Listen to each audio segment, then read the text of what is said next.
آپ کو پتہ ہے امریکہ کی یہود و نصارہ کی اسلام سے مقابلے میں سب سے بڑی ناراضگی کیا ہے؟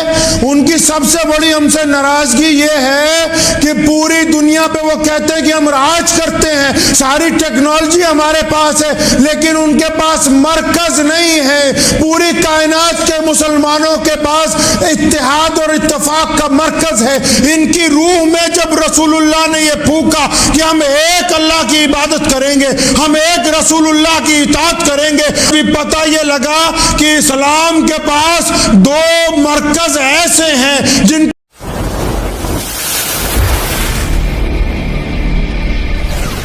پیارے نبی حضرت محمد رسول اللہ صلی اللہ تعالی علیہ وسلم نے پوری دنیا کے انسانوں کو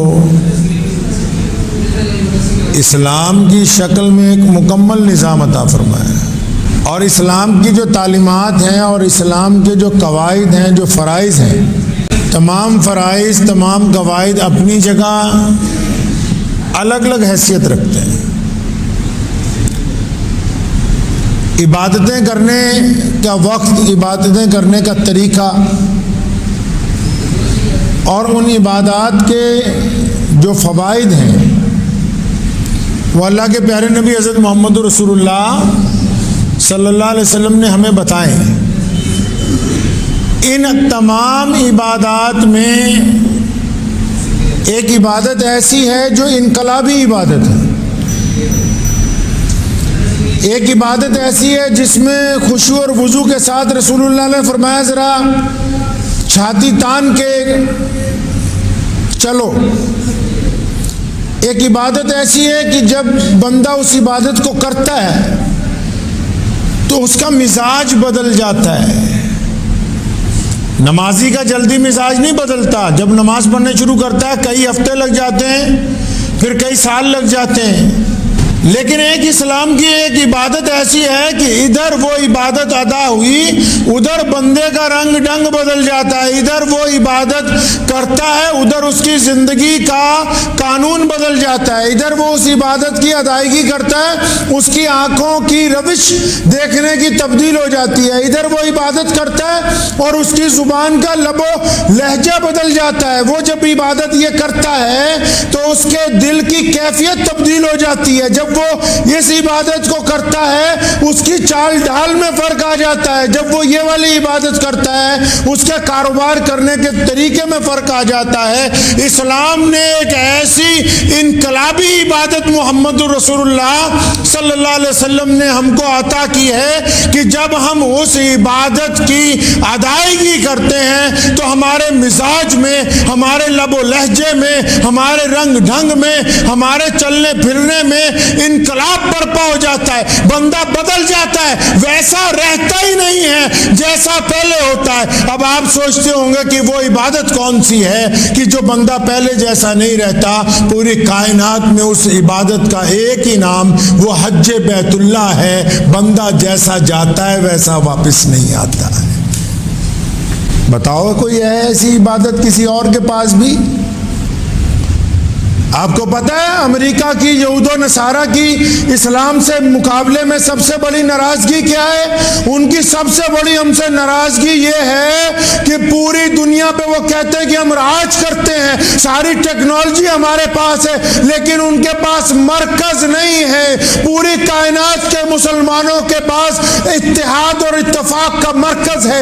ان کی روح میں جب رسول اللہ نے یہ پھونکا کہ ہم ایک اللہ کی عبادت کریں گے، ہم ایک رسول اللہ کی اطاعت کریں گے، ہم ایک بیت اللہ کی طرف منہ کر کے نماز پڑھیں گے، ہم ایک قرآن پاک کی اطاعت کریں گے، کائنات کے لوگ تمام چیزیں اسلام کے مقابلے میں لا سکتے ہیں، لیکن جو ایک وحدانیت کا انقلاب ہے یہ صرف محمد رسول اللہ کے پاس ہے، یہ ہے نہیں کسی کے پاس۔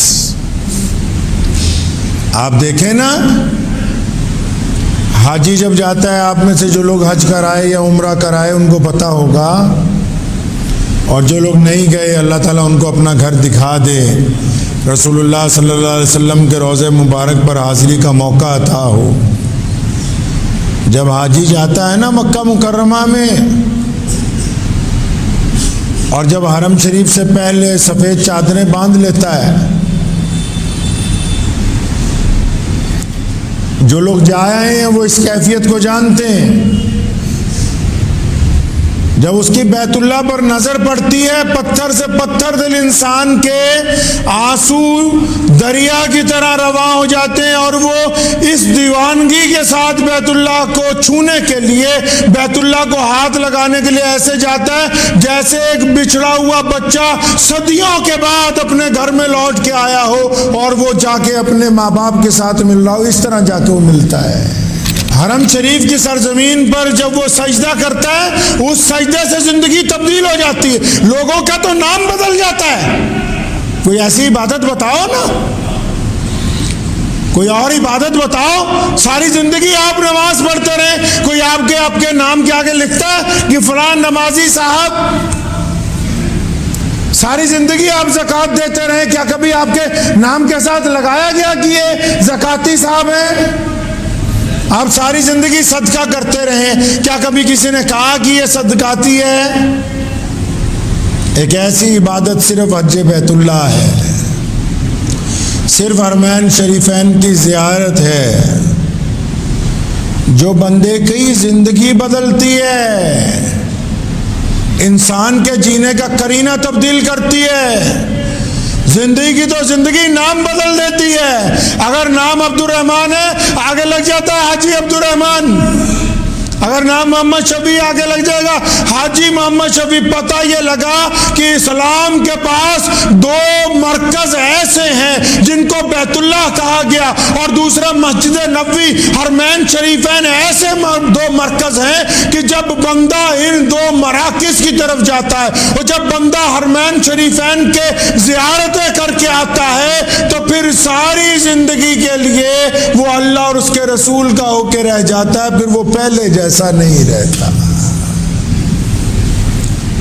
تبھی تو پھر ڈر لگتا ہے پوری دنیا کے کفر کو کہ ان کے پاس ایسا کوئی مرکز نہیں. بتاؤ، یہودی کہتے ہیں سب سے زیادہ ٹیکنالوجی ہمارے پاس ہے.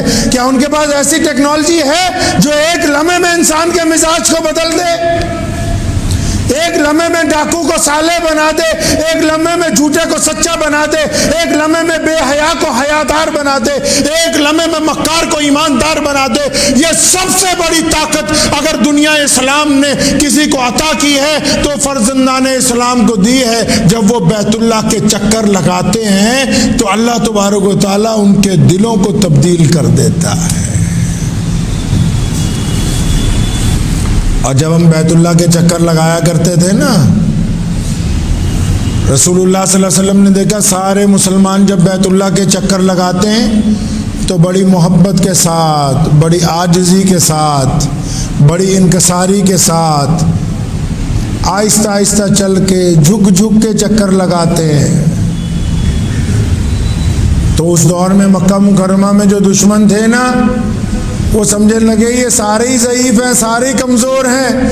محمد رسول اللہ نے صحابہ کو کہا رکو، یہ کیا ہے کہ ہر بار تم اسی طرح چکر لگاؤ کہ بہت عاجز بندے ہو، بہت ہی کمزور بندے ہو. فرمایا نہیں، اب جب چکر لگاؤ تو چھاتی تان کے لگانے، تھوڑی طاقت کے ساتھ لگانے، ہمت اور جرت کے ساتھ لگانے، تاکہ عبادت کے ساتھ ساتھ پوری دنیا کی اسلام مخالف طاقتوں کو پتہ لگے کہ جو حرمین شریفین کے یہ جو چکر لگا رہے ہیں، یہ جو رمی کر رہے ہیں، یہ کمزور قوم نہیں ہے. اللہ نے ان کو کائنات کی طاقتور ترین قوم بنا کر بھیجا ہے. پڑھیے فضائل حج. آپ اگر کبھی فضائل حج نہیں پڑھے تو پڑھیے. حضور صلی اللہ علیہ وسلم کا حکم ہے کہ گردن اٹھا کے، کندھے تھوڑے پیچھے کر کے، کیسی عبادت محمد رسول اللہ نے عطا کی ہے. آپ دیکھیں نا، اس عبادت نے انسانوں کو نئی زندگی عطا کی ہے. گھر میں ایک حاجی بن جاتا ہے، وہ پورے گھر کو دین کی طرف لگا دیتا ہے. وہی بندہ جو حج کرنے سے پہلے ماں باپ کی نہیں مانتا، وہ بندہ جو حج کرنے سے پہلے اپنے غیر مسلم پڑوسی سے محبت نہیں کرتا، وہ بندہ جو حج کرنے سے پہلے غریب کے سلام کا جواب نہیں دیتا، وہ بندہ جو حج کرنے سے پہلے لوگوں کے لیے ظالم بنا ہوتا ہے، جب وہ حج کرنے کے لیے جانے کا بھی ارادہ کرتا ہے، اکیلے سے معافیاں مانگتا پھرتا ہے کہ اللہ کے واسطے مجھے معاف کر دو، میں نے اللہ کے گھر میں پیش ہونا ہے جا کے. معافیا مانگتا پھرتا ہے. ذرا دماغ پہ زور لگا کے دکھاؤ کوئی اور عمارت دنیا میں ایسی ہو کہ جس کے اندر بندہ داخل جیسا ہو ویسا آئے نا. اچھے کپڑوں کو پہننا تہذیب نہیں کہتے. زیادہ دولت کا مطلب تہذیب نہیں ہے. مزہ تو تب ہے کہ بندے کی طبیعت تبدیل ہو جائے، اور طبیعت اسلام نے تبدیل کی ہے. اسلام نے کہا کہ ہم چھوا چھوت کا انکار کرتے ہیں. اسلام نے کہا کہ ہم غیر مسلم پڑوسی کی مدد کرنے کے لیے اپنے گھر کا مال خرچ کریں گے. اسلام نے کہا کہ ماں باپ کی اطاعت کے بغیر ہم نماز کی ادائیگی نہیں کریں گے. اسلام نے کہا کہ ہم سگے بھائیوں کی دشمنی کو قربان کرنے کے لیے تیار ہیں. اسلام نے کہا کہ ہم ہر ایک راہگیر کو سیدھا راستہ دکھائیں گے. اسلام نے ہماری طبیعت کے اندر تبدیلی لائی ہے. کہا کہ گورا اور کالا ایک برابر ہوتے ہیں. اگر یہ اکٹھے مسجد میں آ جائیں تو کسی کو حق نہیں ہے کہ وہ غریب کو پیچھے کر دے اور امیر کو آگے کر دے. آپ جب مکے جائیں گے انشاءاللہ اللہ تعالیٰ آپ کو لے جائے. میرا 2 دفعہ وہاں جانا ہوا تو بڑے بڑے چودھری، میں آپ کو ایک قصہ سناتا ہوں وہاں کا. حرم شریف جہاں بیت اللہ ہے، میں اور میری اہلیہ، میرا بچہ چھوٹا تھا تو ہم لوگ گئے. تو جو دربان ہے اس نے عربی زبان میں دوسرے سپاہی کو آواز دے کے کہا کہ تھا ذرا اٹینشن ہو جائیے، گورنر مکہ آ رہا ہے. تو اس کی آواز جب ہم نے بھی سنی اور جن لوگوں کو سمجھ آتی ہوگی انہوں نے سنی، تو میں نے اپنے ساتھیوں کو کہا کہ رک جائے، مکے کا گورنر آ رہا ہے. مکے کا گورنر بھی کوئی خوش قسمت ہی ہوگا نا جس کو اللہ نے اپنے گھر کی گورنری عطا کی ہے. اللہ قسم نہیں کھاتے جلدی کسی کی، آپ کو پتہ ہے اللہ تعالیٰ کسی کی قسم نہیں کھاتے. اور بندوں کو کہا کہ میرے نام کے علاوہ کبھی کسی قسم نہ کھانا. لیکن قرآن پاک میں شہر بلد کی ام القرہ کی مکۃ المکرمہ کی قسم کھائی. فرمایا میرے پیارے محبوب صلی اللہ علیہ وسلم مجھ کو قسم ہے مکۃ المکرمہ کی. اور فرمایا اس لیے قسم ہے مکۃ المکرمہ کی کہ اس مکہ مکرمہ میں آپ رہتے ہیں. تو اللہ نے اب بھی جن کو اس کی خدمت دی ہوگی، اب بھی جن کو اس کی گورنری دی ہوگی، وہ بھی کوئی خوش قسمت انسان ہوں گے. تو ہم رک گئے کہ بھی گورنر آ رہا ہے. ہمارے یہاں تو ہمارے دیش میں یا آس پاس جتنے ملک ہیں ایشیا میں، یہاں تو اگر کوتوال بھی گزر رہا ہو نا تو اس سڑک کی نکڑ سے اس سڑک کی نکڑ تک شور مچ جاتا ہے، کوتوال صاحب گزر رہے ہیں، ریڈیاں پیچھے کر لو. تو ہم لوگ رک گئے. تقریباً 2-4 منٹ کے بعد ایک لمبے چوڑے قد کا نوجوان لڑکا جس کی عمر 30-40 سال کے درمیان ہوگی، کوئی سفید کپڑے ان کے پہنے ہوئے، عربی سر پر عربی رومال رکھا ہوا، وہ آئے تو اس نے آ کے سپاہیوں کو سلام کیا. حرمین شریفین کے جو خادم ہیں، جو دربان ہیں، ان کو سلام کر کے ان سے ہاتھ ملایا، پوچھا ٹھیک ٹھاک ہیں، کوئی پریشانی تو نہیں، کوئی ضرورت تو نہیں.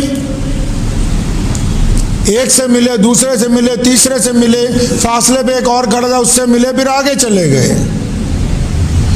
نہ آگے کوئی سپاہی ہے نہ کوئی پیچھے سپاہی ہے، نہ کوئی اس گاڑی کا سائرن بج رہا ہے، نہ کوئی ہوٹر کی آواز آ رہی ہے. اور گورنر کہاں کا ہے؟ گورنر مکۃ المکرمہ کا ہے. اس شہر کا مکہ کا گورنر ہے جو ام القرہ ہے. اس شہر کا گورنر ہے جس کی طرف پوری دنیا کے مسلمان 5 وقت میں منہ کر کے نماز پڑھتے ہیں. اور گورنر آ کے سپاہیوں سے ہاتھ ملا رہا ہے. یہ کس نے سکھایا؟ یہ درس کس نے دیا؟ یہ محمد رسول اللہ نے سکھایا، جو آج تک رسول اللہ کے گھر کے اندر قائم ہے. یہ محمد رسول اللہ نے سکھایا. کہا نا علامہ اقبال نے، آ گیا ہے لڑائی میں اگر وقت نماز، قبلہ رو ہو کے زمین بوس ہوئی قوم حجاز. ایک ہی صف میں کھڑے ہو گئے محمود اور ایاز. نہ کوئی بندہ رہا نہ کوئی بندہ نواز، اور بندہ صاحب و محتاج و غنی ایک ہوئے. تیری سرکار میں پہنچے تو سبھی ایک ہوئے۔ میں اپنے نالدیاں نوں کہا، میں کہا ہوندا جے اپنا شہر تے ہاتھ ملانا تو دور دی گل ہے، جی اگلا کھڑا بھی نہ ہوندا نا کہنا چکو پہلا تیرا کام کری۔ یہ اسلام نے تعلیم دی ہے۔ اللہ کا وہ گھر اتنی عظمت والا ہے کہ جو بندہ اس کے اندر چلا جاتا ہے پھر ساری زندگی وہ بیت اللہ سے بے وفائی نہیں کرتا۔ اور بیت اللہ کی خاصیت سنو، رسول اللہ نے فرمایا کہ کل قیامت کے دن جب پوری دنیا ختم ہو جائے گی اور روز محشر لگا دیا جائے گا اور اللہ کا حکم ہوگا فرشتوں کو کہ جاؤ بیت اللہ کو بھی میرے سامنے پیش کرو، اور جب فرشتے جائیں گے بیت اللہ کو لینے کے لیے چاروں طرف سے اٹھائیں گے، بیت اللہ اڑ جائے گا کہ میں نہیں پیش ہوتا اللہ کے سامنے۔ لوگ پوچھیں گے فرشتے کیا بات ہے، آپ کیوں نہیں پیش ہوتے؟ فرمایا پہلے میرے رب سے وعدہ لے کے آؤ کہ آج تک جتنوں نے میرے چاروں طرف چکر لگائے ہیں ان سب کا معافی نامہ لکھ کے لاؤ، اگر میرا رب ان کو معاف کر دے تو میں پھر اللہ کے آگے پیش ہو جاؤں۔